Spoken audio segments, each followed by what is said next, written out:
আসসালামু আলাইকুম শিক্ষার্থীরা, প্রয়ুত স্বাধীন পরিবারের পক্ষ থেকে তোমাদেরকে সকলকে জানাচ্ছি শুভেচ্ছা অভিনন্দন। আজকে আমরা অ্যাকাউন্টিং এর 5 নাম্বার ডেমো ক্লাস করব। এই ক্লাসে আমরা সংশোধনী জাবেদা নিয়ে কথা বলবো।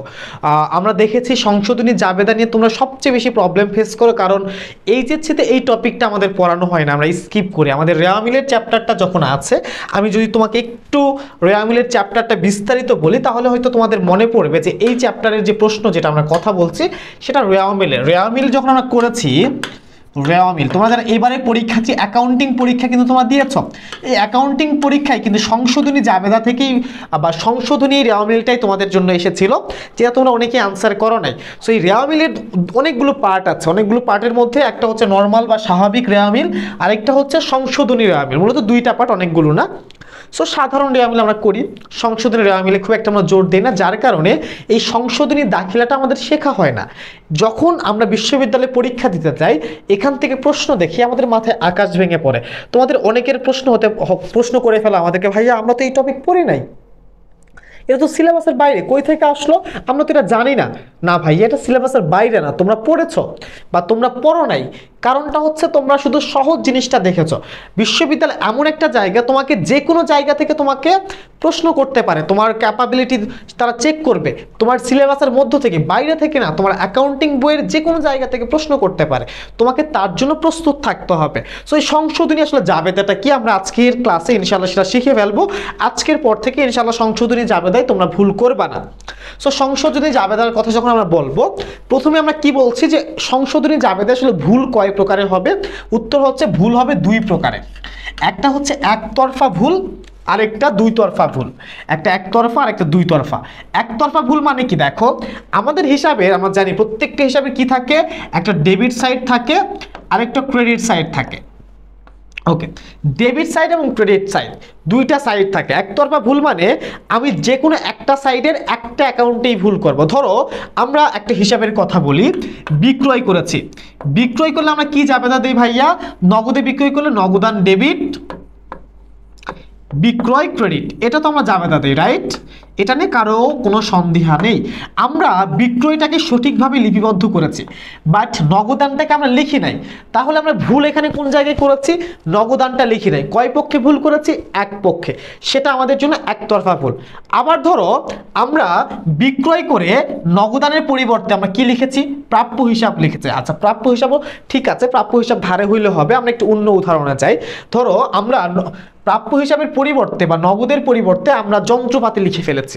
সো এই যে আমাদের কি লেখার কথা ছিল? নগদান, নগদান লেখার কথা ছিল। নগদানের পরিবর্তে আমরা কি লিখেছি? যন্ত্রপাতি লিখেছি। তাহলে তোমার এখন এখানে দেখো তো তুমি কয়টা ভুল করেছো? দুইটা ভুল করেছো। তাহলে এই ভুলটা আমাদের জন্য কি? দুতরফা ভুল। সো এগুলো আমরা বিস্তারিত আজকে শিখবো। একতরফা ভুল কি? শুধুমাত্র একটা অ্যাকাউন্টে ভুল করব, সেটাকে আমরা বলছি একতরফা ভুল। দুই তরফা ভুল মানে দুইটা অ্যাকাউন্টে ভুল করব, সেটা হচ্ছে দুতরফা ভুল। ওকে, সো একতরফা ভুলের এখানে আমরা উদাহরণ লিখেছি, আমরা একটু তোমাকে পড়ানোর চেষ্টা করে দেখো। কোনো ভুলের ফলে একটি পক্ষ প্রভাবিত হলে, একতরফা মানে কি? একটি পক্ষ। একতরফা মানে কি? একটি পক্ষ। একতরফা মানে একটি পক্ষ। উদাহরণটা দেখো, 5,000 টাকার বেতন প্রদান করে নগদ হিসাবে সঠিকভাবে লেখা আছে, তাহলে নগদানে কোনো প্রবলেম নাই, এটা নিয়ে আমরা কাজ করব না। কিন্তু বেতন হিসাবে 500 টাকা ডেবিট, দেখো বেতন হিসাবে কত টাকা ডেবিট করেছি? 500 টাকা ডেবিট করেছি। এখানে ভুলটা হচ্ছে একতরফা, কারণ বেতন হিসাবে কত টাকা লিখতে হবে? 5,000। দেখো তাহলে আমরা নগদে কোনো ভুল করেছি? করে নাই। বেতনের পরিবর্তে অন্য কোনো কিছু লিখেছি? লিখি নাই। তাহলে শুধু বেতনেই ভুল করেছি। ভুলটা কয় তরফা? একতরফা, কারণ ভুলটা হচ্ছে একটা পক্ষে। সো এটা হচ্ছে আমাদের একতরফা ভুল। একতরফা ভুলের উদাহরণ এভাবেও হতে পারে। এরপর দুতরফা ভুল কি? দেখো, বেতন প্রদান করে নগদ হিসাবে সঠিকভাবে লিপিবদ্ধ করা হয়েছে, তাহলে নগদ নিয়ে কাজ করব না। কিন্তু বেতন হিসাবের পরিবর্তে ভাড়া হিসাবে ডেবিট করেছে।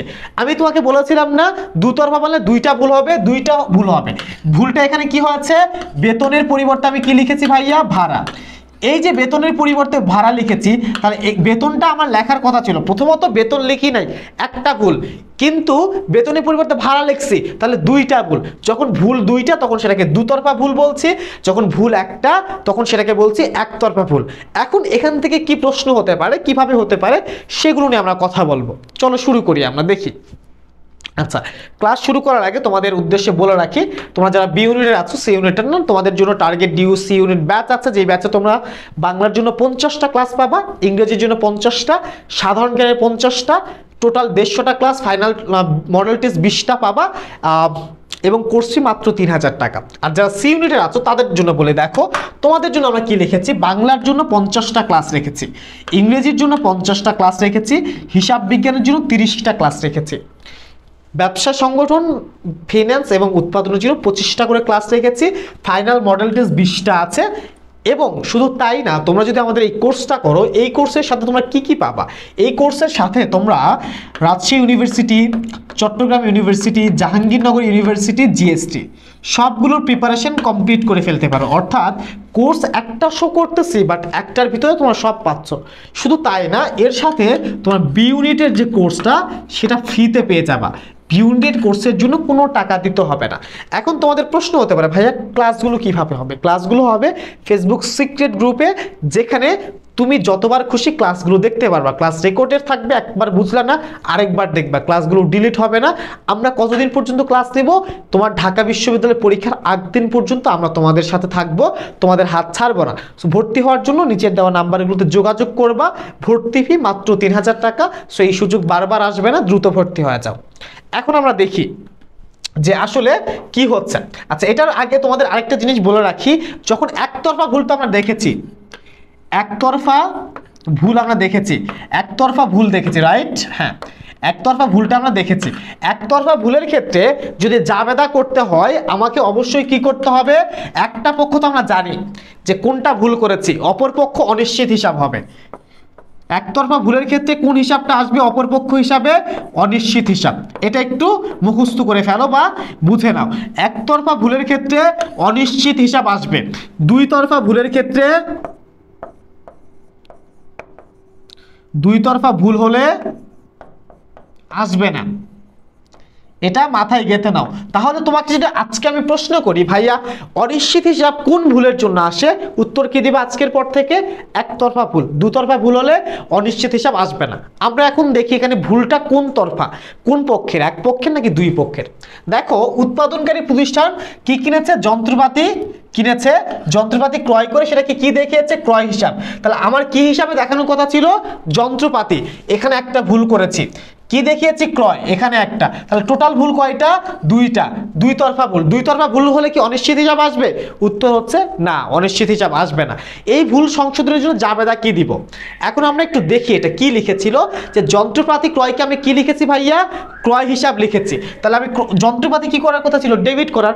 যেহেতু আমি এই ভুলটা করেছি, যন্ত্রপাতির পরিবর্তে ক্রয় হিসাব লিখেছি, ক্রয়টাকে আমি ডেবিট করে ফেলেছি। এখন ভুল সংশোধন করতে হলে কি করতে হবে? ভুল সংশোধনের ক্ষেত্রে যেটা তুমি ডেবিট করেছো সেটা তোমাকে ক্রেডিট করতে হবে। তাহলে দেখো, ক্রয়টাকে আমি ডেবিট করেছিলাম, এখন ক্রয়টাকে কি করব? ক্রেডিট করব। ক্রয় কোথায় ক্রেডিট আছে? দেখো, এই যে ক্রয় হিসাব ক্রেডিট আছে। এখন ডেবিট কি হবে? কোনটা লেখি নাই? লেখি নাই যন্ত্রপাতি, যন্ত্রপাতি হিসাব ডেবিট। ওকে, মিলে গেল। বাকিগুলোতে দেখো আমাদের মিলছে না, যার কারণে উত্তর নিচ্ছে না। আশা করি এটা তোমরা বুঝতে পেরেছো। আরো প্রশ্ন আমরা সলভ করি। দেখো, উত্তর এটাই দেখাচ্ছে। এরপরে যে ধারে বিক্রয় 600 টাকা বিক্রয় হিসাব ও দেনাদার হিসাবে ক্রেডিট করা হয়েছে। বিক্রয়ের জাবেদা চিন্তা করো। ধারে বিক্রয় হলে কি জাবেদা হয় ভাইয়া? যে দেনাদার হিসাব ডেবিট, দেনাদার হিসাব ডেবিট, বিক্রয় হিসাব ক্রেডিট। এটা আমাদের হওয়ার কথা, রাইট? এখন এটার পরিবর্তে আমি আসলে জাবেদা কি দিয়েছি? জাবেদা দিয়েছি বিক্রয় হিসাব, দেনাদার হিসাব দুইটাই ক্রেডিট করছি। তাহলে বিক্রয়ও ক্রেডিট করছি, দেনাদারও ক্রেডিট করছি। তাহলে বিক্রয় তো নরমালি ক্রেডিট। তাহলে বিক্রয় কি আমি কোনো ভুল করছি? ভুল করি নাই। বিক্রয় কি আমি কোনো ভুল করছি? ভুল করি নাই। বিক্রয় কোনো ভুল করি নাই। ওকে, ফাইন। বিক্রয় যখন আমি ভুল করি নাই, সেক্ষেত্রে আমরা ভুল করছি কোথায়?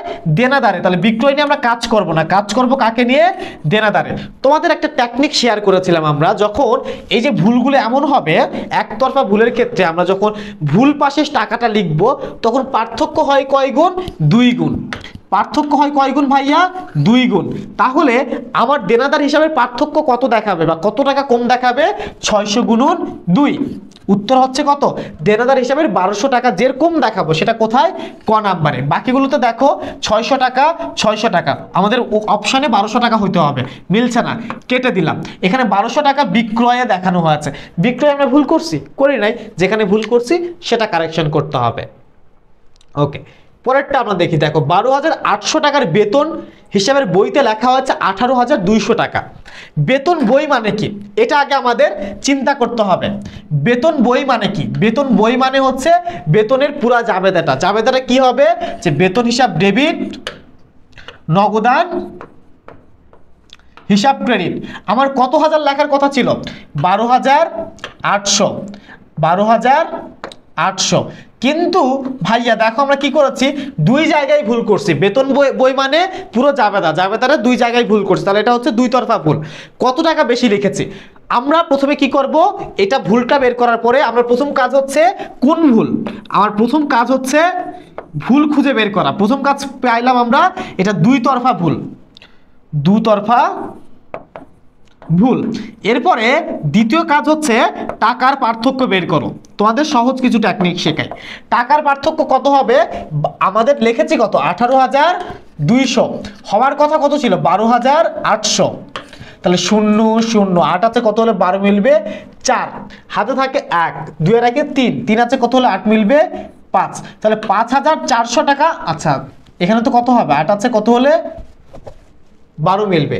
4। ঠিক আছে না? 18,200, ঠিক আছে। হ্যাঁ, 5,400 টাকা আমাদের পার্থক্য কত ভাইয়া? 5,400 টাকা আমরা পাইলাম। দ্বিতীয় কাজ পার্থক্য 5,400, আমাদের উত্তর কত হবে? 5,400। তাহলে এখানে কি 12,800 আছে? হবে না, তাহলে এই দুইটা কাটা। উত্তর হবে হয় গ অথবা ঘ। এখন আমরা এই টাকাটা কম লিখছি না বেশি লিখছি? 12,000 লেখার কথা ছিল, 18,000 লিখছি, তাহলে কমাইতে হবে না? আমাদের কমাইতে হবে। কমাইতে হলে কি করতে হবে? ক্রেডিটটাকে ডেবিট করতে হবে, ডেবিটটাকে ক্রেডিট করতে হবে। তাহলে বেতন আগে কি ছিল? ডেবিট। বেতন আগে কি ছিল? ডেবিট। কমাইতে হলে কি করতে হবে? ক্রেডিট। বেতন ক্রেডিট কোথায়? এই যে বেতন ক্রেডিট। নগদ কি ছিল? নগদ ক্রেডিট। নগদকে আমরা কি করব? বাড়াবো, কারণ নগদ আমি বেশি দিয়ে ফেলছি। তাহলে বাড়াইতে হলে নগদ ক্রেডিট ছিল, সেটাকে কি করব? ডেবিট। তাহলে নগদের আরেকটা নাম ক্যাশ, ক্যাশ ডেবিট 5,400। দেখো খুব সহজে এভাবে টেকনিক্যালি তোমরা কিন্তু সলভ করতে পারবা। তোমরা যদি এভাবে বুঝো তোমরা আর কোনোদিন সংশোধনী জাবেদায় ভুল করবা না। পরেরটা আমরা দেখি। দেখো কি আছে, যে একটি বিক্রয় ফেরত ভুল ক্রমে দৈনিক ক্রয় বইতে লিপিবদ্ধ হয়েছে, সঠিক শুদ্ধিকরণ জাবেদা কোনটা? বিক্রয় ফেরত ভুল বশত কি হচ্ছে? ক্রয় বইতে লিপিবদ্ধ হয়েছে। এখন আমাদের জাবেদা কি হওয়ার কথা? আমরা ক্রয় বইতে লিখে ফেলেছি। বিক্রয় ফেরত আমরা কি করেছি? বিক্রয় ফেরতকে আমরা ক্রয় বইতে লিখে ফেলেছি। আমরা বিক্রয় ফেরতের নরমালি জাবেদা কি দেই? যে বিক্রয় ফেরতের নরমাল জাবেদা হচ্ছে বিক্রয় ফেরত ডেবিট, দেনাদার ক্রেডিট, দেনাদার হিসাব ক্রেডিট। এখন দেখো তো দেনাদারে কি আমরা ভাইয়া ভুল করছি? করে নেই, তাহলে এটার কাজ করব না। এখন বিক্রয় ফেরতের পরিবর্তে আমরা কি লিখছি? ক্রয় লিখছি। বিক্রয় ফেরতের পরিবর্তে লিখছি ক্রয়। তাহলে এটা কয় তরফা ভুল? এখানে একটা ভুল, এখানে একটা। ভুলটা হচ্ছে দুই তরফা। এখানে অনিশ্চিত হিসাব আসবে না, অনিশ্চিত বা গরমিল হিসাব আসবে না। তাহলে গ আর ঘ কাটা, হয় খ হবে না হলে উত্তর হচ্ছে ক। এখন আমরা কি লিখেছি? ক্রয় ডেবিট লিখেছিলাম। এখন যেহেতু ভুল করে ক্রয়টাকে ডেবিট লিখেছি, এই ভুল সংশোধন করলে কি করতে হবে?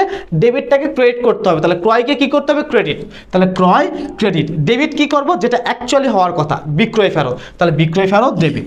দেখো কঠিন মনে হচ্ছে? আসলে কঠিন না ভাইয়া, তুমি যদি এভাবে বুঝে বুঝে পড়ো, আমাদের সাথে থাকো, তোমার একটা প্রশ্ন এগুলো ভুল হবে না। জাস্ট স্বাধীন পরিবারের সাথে থাকো, সি ইউনিট নিয়ে ভয়ের কোনো জায়গা থাকবে না ইনশাআল্লাহ। সো পরেরটা আমরা দেখি।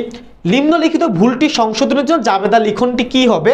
করিমের নিকট থেকে প্রাপ্ত টাকা করিমের হিসাবে ডেবিট করা হয়েছে। করিমের নিকট থেকে যখন টাকা পাবো, করিম আমার জন্য হচ্ছে একটা দেনাদার, যার কাছ থেকে টাকা পাই সেটা দেনাদার। দেনাদারের কাছ থেকে টাকা পাইলে দেনাদার কি হওয়ার কথা? দেনাদারের কাছ থেকে যদি টাকা পাই দেনাদার ক্রেডিট হওয়ার কথা। সেটাকে আমি কি করছি ভাইয়া? দেখো দেনাদারের কাছ থেকে টাকা পাইলে ক্রেডিট হওয়ার কথা, সেটাকে কি করছি? ডেবিট করছি। যখন আমার ডেবিটটাকে ক্রেডিট করব কিংবা ক্রেডিটটাকে ডেবিট করব, পার্থক্য হবে কয় গুণ? 2 গুণ। তাহলে আমরা আগে টাকার পরিমাণ বের করি। টাকা কত? 2 গুণ। 100 গুণ 2, উত্তর হবে 200 টাকা।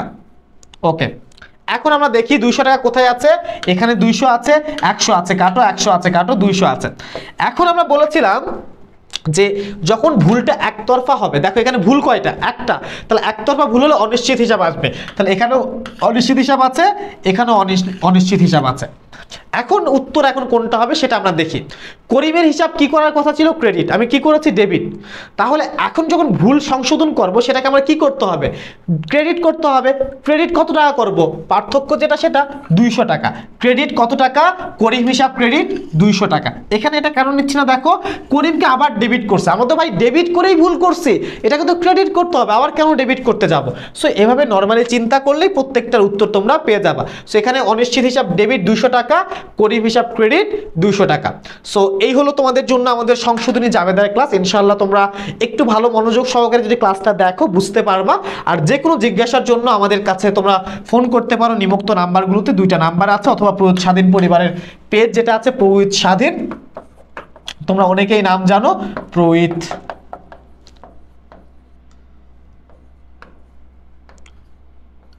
আচ্ছা, আমি মনে বানান ভুল করেছি, বানান ভুল করলে সমস্যা নেই, এই নামে সার্চ দিলে পেয়ে যাবা প্রয়ুত স্বাধীনে।